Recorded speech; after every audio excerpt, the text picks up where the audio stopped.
Okay, I just got off the phone with a YouTuber, American Joe Show. I love that guy. We were talking about how our respective audiences hate each other because there's this political divide, and I hate that that exists. I really do, because I don't want to foster hatred on this channel. If I have, please forgive me. I call politicians political parasites, puppeticians, whatever. They are parasites. They're acting as parasites. But I don't want to. I don't want to foster hatred among the people. See, the politician circus is the dog and pony show. It's a smoke screen.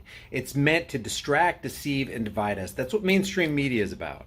Distract, deceive, and divide the people. And the last thing we need to do is be divided. We need to come together against the international banking cartel, and we need to rise up against it. We need to rise up against the IRS.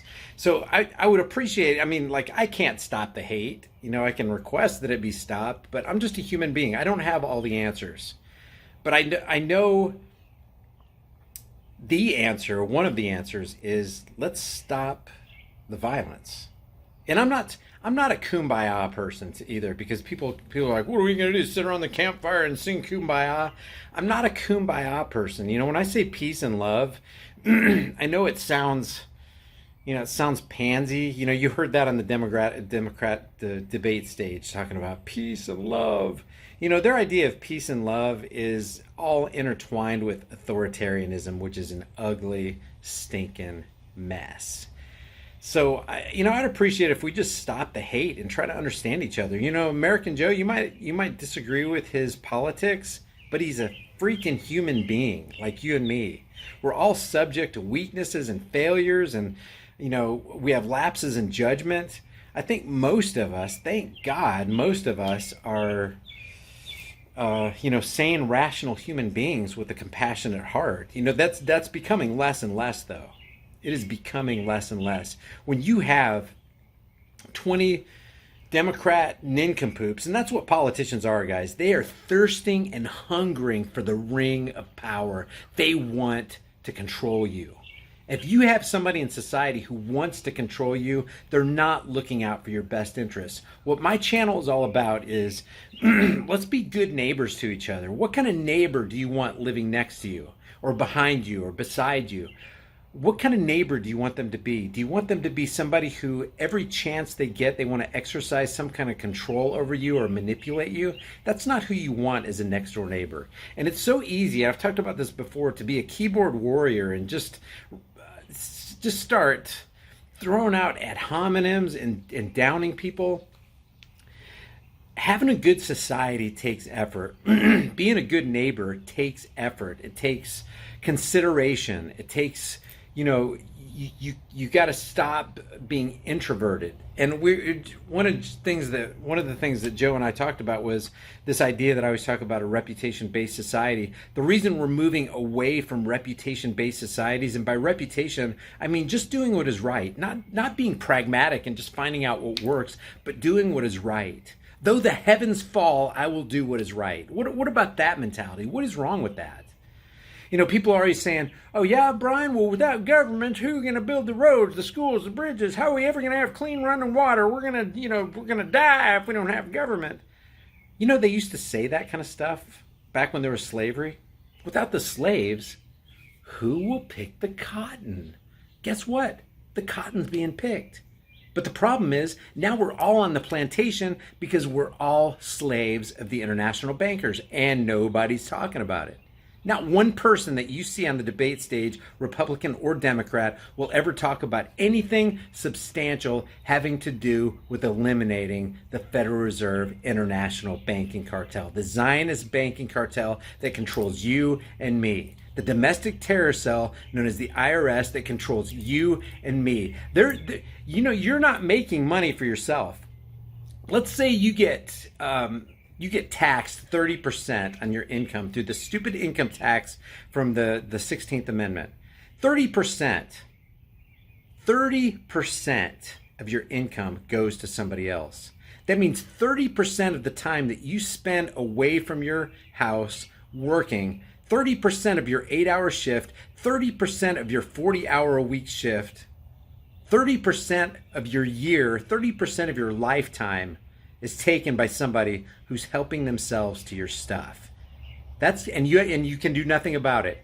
It's against your will, it's against your consent, and they're just going to do it anyway. And if you stop paying them, then they're going to call you a tax evader and throw your ass in a cage. That's called slavery. So the plantation has taken a different form, hasn't it?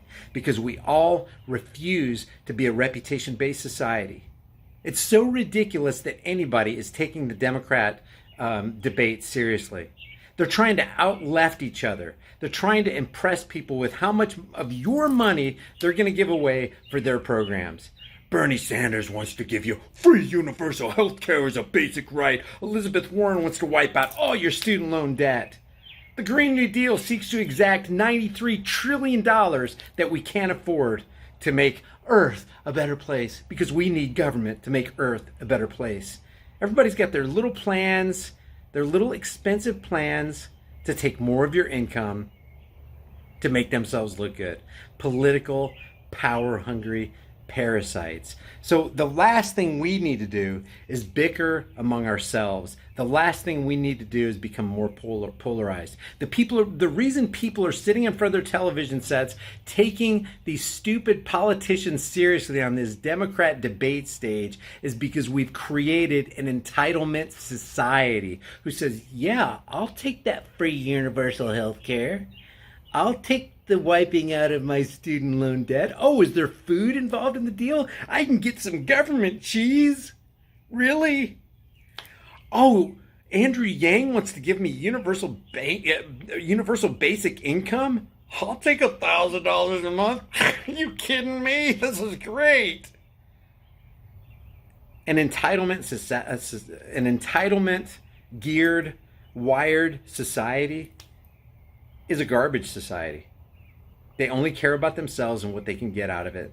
And politicians are more than happy to stand up there and tell you what you want to hear. Well, we need to stop telling people what they want to hear and start telling people what they gotta hear. So it's kind of heartbreaking that people would go over to American Joe's. He's for Donald Trump. I'm against Donald Trump, but American Joe's still a human being.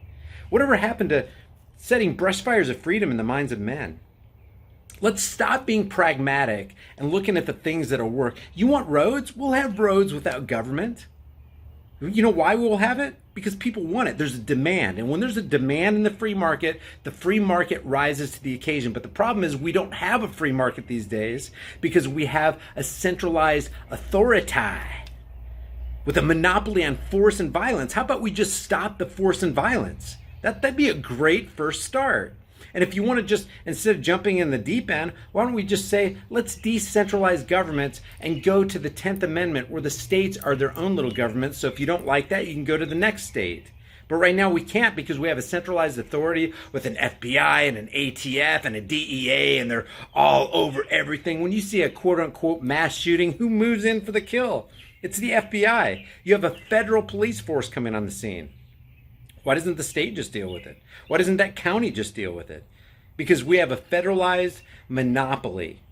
That's why I call it Washington's District of Criminals. Under Title 28, Section 300215A, the United States means federal corporation. These are corporate employees, and they're looking out for the interests of the corporation and not for the people. Didn't mean to ramble this long, but I'm just telling you, I don't have all the answers, but I know the major answer is, if the world is filled with evil and evil people, then the last thing we need to do is put those evil people in positions of power where they have a monopoly on force and violence, where we all are under this fable, this impression that somebody has a higher claim over our life and property than us, that it's okay for state agents, government agents, to initiate unjust force and violence on peaceful people who haven't done anything wrong. I think we can just start there and just start doing right.